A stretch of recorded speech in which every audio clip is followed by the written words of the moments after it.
สวัสดีครับพี่น้องเจอคนจริงท่านสชัชวาลแพทย์ยาไทยอันนี้คนจริงทำงานกับจริง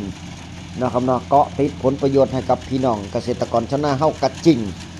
แล้วเป็นกระบอกเสียงให้พี่น้องชาวนาเฮากับจริงคือกันนี่เจอคนจริงแล้วพี่น้องสชัชวาลแพทย์ยาไทยมาแจ้งข่าวอัปเดตสถานการณ์เรื่องข้าวฤดูกาลที่จะเปิดใหม่ปี2568-69เพิ่นบอกว่าราคาข้าวที่ท่านรัฐมนตรีว่าการกระทรวงเกษตรและสหกรณ์ยืนยันว่าบ่ต่ำกว่า 10,000 บาทนั่นน่ะเพิ่นอยากจะรู้ว่าเดือนเมษาเนี่ยราคาข้าวแห้งมันจะไปเท่าใดราคาข้าวแห้งจะไปเท่าใดเนาะครับเนาะทั้งนี้ทั้งนั้นก็จะไปติดตามในส่วนของสอบถามในเรื่องของท่านร้อยเอกธรรมนัสพรหมเผ่าหั่นล่ะรัฐมนตรีว่าการกระทรวงเกษตรและสหกรณ์ซึ่งท่านยังบ่ได้แจ้งเป็นแบบทางการว่าราคาข้าวน่าจะตกอยู่ที่เท่าใดเนาะครับเนาะเว้าไปเลยว่าข้าวขายสดนี่เท่าใดข้าวแห้งเท่าใดมันจะชัดเจนถ้าเว้าลอยๆว่าราคาข้าวบ่ต่ำกว่า 10,000 บาทจังซี่นี่ที่แบบที่ท่านธรรมนัสเว้าน่ะมันก็มันก็เว้าได้พี่น้องเพราะว่าตอนนี้ราคาข้าวมันอยู่ที่ 12,000 ถึง 13,000 บาทเนาะครับเนาะต่อตันราคาข้าวขายสดเด้ช่วงเปิดฤดูกาลช่วงเริ่มต้นไปรับชมในส่วนของแฟ้มภาพแฟ้มเข้าท่านสชัชวาลแพทย์ยาไทยและก็ในส่วนของเกษตรกรที่นำเข้าไปขายเกี่ยวเมื่อวานแล้วก็ไปขายเมื่อวานเลยรถไถใหญ่รถแต่ว่ามันเป็นเข้าทั้งจังหวัดสกลนครเข้ากข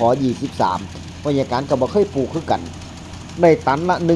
13,300 บาทพุ่นเด้ไปรับชมครับ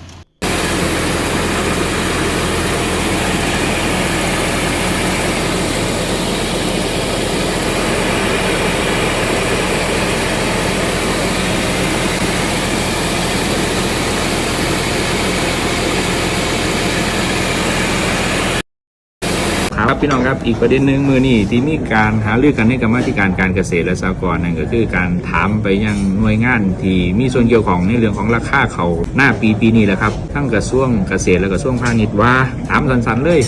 เขาสิเกี่ยวแล้วอีกเดือนนึงข้างหน้าเนี่ยราคาเขาหน้าปีเพราะว่าสิเป็นเขาหอมมะลิแล้วก็เขาขาวเนี่ยสิอยู่ที่ราคาเท่าใดรัฐมนตรีเกษตรประกาศออกมาว่าเขาหอมมะลิบ่ต่ำกว่า10 บาทเขาขาวบ่ต่ำกว่า8 บาทนี่คือราคาขั้นต่ำนี่แต่ว่าท่านคาดการไว้ได้บ่ว่าปีนี้เขาหอมมะลิกับเขาขาวนี่15 เมษายนนี่สิอยู่ที่ราคาเท่าใดบางหันผมก็ได้ถามไปทั้งเจ้าหน้าที่ทั้งพออกกองต่างๆที่เพิ่นมาเพิ่นส่งตัวแทนมาตอบเนาะเพิ่นก็ตอบได้บ่เต็มปากดอกพี่น้องเพิ่นก็บอกได้แค่ว่าแนวโน้มราคาเขาหอมมะลิเนี่ยนาสิส่งโตอยู่ราคาเก่าคือปีไก่ราคาเก่าปีไก่อยู่ที่เท่าไหร่ครับ12 บาท11 บาทเด้ราคาเขาหอมมะลิแต่เพิ่นก็บ่ทันมั่นใจเด้แล้วก็มันเป็นคำตอบที่ออกจากพี่น้องข้าราชการแต่ผมคิดว่าผมสิถามต่ออีกผมต้องได้รับคำตอบจากผู้ที่รับผิดชอบแล้วก็ผู้ที่มีหน้าที่รับผิดชอบใหญ่กว่านี้โดยเฉพาะท่านรัฐมนตรีผมสิถามต่อว่าราคาเขาเอาให้มันชัดมันชั่วให้มันเห็นเลยว่าราคาเขาปีนี้พี่น้องอยู่ได้เด้อ10 บาทนี่อยู่บ่ได้ดอกเอานี่คือความคืบหน้าต้องถามต่ออีกพี่น้องบ่แล้วเดี๋ยวเจอกันเดินหน้าลุยอย่างเดียว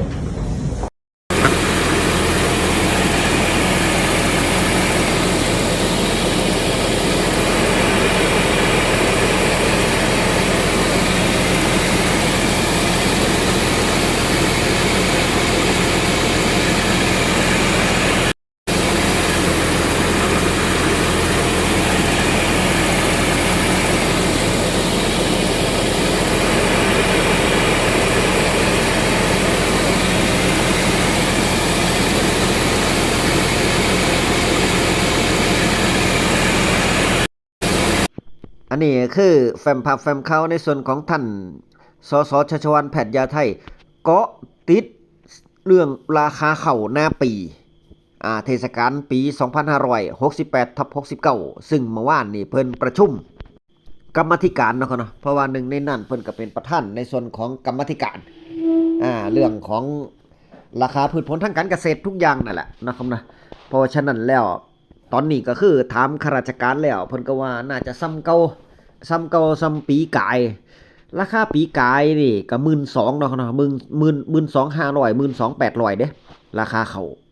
แต่ว่ายามเขาออกมาหลายๆเลยเหลือ11,000ปลายนี่ราคาเขา ย่ามที่เขาออกมาหลายๆเนี่ยเหลือ11,000ปลายเด้พี่น้อง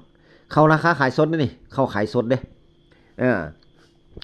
ในส่วนของเขาแห้งอยู่ที่ 15,000 บาทเขาแห้ง 15,000 บาทแต่ว่าตอนเริ่มต้นนี่ บ่ฮอดเด้ 14,000 ปลายแค่นั้นเด้ราคาเขาแห้ง14,000 ปลาย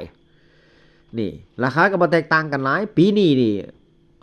ราคาเขาแห้งนึงมันขึ้นมาอยู่ฮอด 17,000 ที่พ่อใหญ่การไปขายเนี่ยฮอด 17,000 พี่น้องแต่ว่าข้ามจังหวัดพ่อใหญ่การบ่ได้ฝากเซ่พุ่นไปขายยโสธรพุ่น17,000มีอยู่ร้านเดียวที่รับซื้อสูงแล้วก็นอกนั้นก็ยังเนาะครับเนาะราคา 16,000 นี่หลายหม่องอยู่ 16,000 แต่ว่ามันเป็นบางช่วงเด้พี่น้องมันเป็นบางช่วงเด้เขาแห้งพอช่วงเดือนธันวามกรานี่ราคาเข้ามันลงแล้วก็พอถึงเดือนพฤษภามิถุนาบ่แม่นเดือนมีนาเมษาเนี่ยมีนาเมษาเนี่ยราคาเข้ามันลงพอหลังเมษาพฤษภาเนี่ยราคาเข้ามันขึ้นมันก็เป็นช่วงของมันยิ่งช่วงที่บินธกสออกเนี่ย อันนั้นล่ะเข้าลงสีหูกระดอกกระเดี่ยเนาะพี่น้องเนาะแต่ว่าปีนี้ท่านร้อยเอกธรรมนัสเอาจริงเด้พวกนายทุนที่ชอบเอารัดเอาเปรียบพี่น้องเกษตรกรชาวนาไทยพอฮู้ว่าเกษตรกรต้องการเงินไปขายข้าวกดราคาลงนี่ท่านธรรมนัสบ่ปล่อยเลยตามที่ท่านเว้าเด้ตามที่เพิ่นเว้าหรือว่าวาดสวยหรูก็บ่ฮู้เนาะครับเนาะคำล่มยักษ์เนาะครับเนาะแต่ว่าเพิ่นก็เว้าจริงจังอยู่เด้เพิ่นก็เว้าจริงจังว่าเพิ่นจะปราบปรามให้หมดเลยฮอดธกสบ่เนี่ยเพิ่นฟาดไปถึงนั่นเพิ่นโอ้ยฟาดไปถึงด่าไปถึงธกสบ่ล่ะว่าง่ายภาษาชาวบ้านเนาะเขาเนาะว่าธกสพุ่นล่ะว่าก็คือบ่ช่วยเหลือพี่น้องเกษตรกรชาวนาคือปล่อยดอกมาแพงแท้เด้เก็บแต่ดอกจะยึดแต่ทีนั่นแหละแต่ว่ามีรัฐบาลที่แล้วเพิ่นห้ามยึดที่ยึดทางห้ามยึดเด้ห้ามยึดของพี่น้องเกษตรกรชาวนาผู้ใดจะถูกยึดให้ไปสอบให้ไปเช็คข้อมูลได้เนาะครับเนาะเพิ่นบ่ให้ยึดเด้แล้วก็บ่ให้ฟ้องพร้อมเนาะครับเนาะก็แก้ไขกันไปหาวิธีแก้ไขกันไปหั่นล่ะมีหนี้ก็ต้องจ่ายหนี้เด้พี่น้องอย่าไปเห็นว่าเพิ่นบ่มายึดเห็นว่าเพิ่นบ่มาเฮ็ดหยังไงก็ปล่อยปละละเลยบ่สนใจแบบนี้ก็บ่ได้เด้พี่น้องหนี้มันพอกพุ่นเนี่ยดินพอกหางหมูเด้เฮามาจ่ายปีนี้เฮามีหนี้อยู่100,000เฮามาจ่ายปีนี้มันเพิ่มขึ้นไปอีกเด้บ่แม่นว่ามันจะอยู่ซ้ำเก่าเห็นว่าเพิ่นบ่ยึดก็ได้เนาะครับเนาะเพราะฉะนั้นมีหนี้ก็ต้องใส่หนี้อย่าไปลบไปหนีค่อยๆเจรจาค่อยๆจ่ายไปเดี๋ยวมันก็เบิดเนาะครับเนาะเพราะว่าถ้าหากว่าเฮามาหนีบ่ลบบ่หนีบ่ลี่บ่หนีแบ่งจ่ายไปทีละหน่อยก็รักษาเครดิตเจ้าของไปนำพี่น้องเอ้ยนะครับเนาะเฮ็ดจังได๋ล่ะเป็นหนี้มาแล้วอีกเรื่องนึงก็คือในส่วนของราคาข้าวเปลือกขายสดนี่ถ้าหากว่ามีช่วงนี้นี่ราคามันจะดีช่วงนี้ถือว่าเป็นช่วงที่หัวปีเด้พี่น้องเป็นช่วงที่มันออกหัวปีเด้เข้าเริ่มต้นในการเก็บเกี่ยวนี่ช่วงแรกๆสัปดาห์แรกนี่ราคาข้าวมันจะสูงแบบปีกายหมดซุอย่างแบบคือกันซุปีหั่นล่ะตอนนี้นี่สกลนครกข23เห็นบ่ที่เพิ่นว่ากข23นี่พยาการบ่ฮู้ว่าเป็นข้าวเจ้าหรือข้าวเหนียวหรือข้าวอีหยังเนาะครับเนาะไผฮู้ทางสกลนคร FC พยาการก็คอมเมนต์มาบอกหน่อยเด้อเพราะว่าพยาการบ่เคยปลูกทางกข23เนี่ยมันคือเหลืองสุกเหลืองงามดีแท้นั่นแหละมันได้เข้าดีบ่หรือว่าผลผลิตมันเป็นจังได๋เดี๋ยวพยาการจะศึกษาเบิ่ง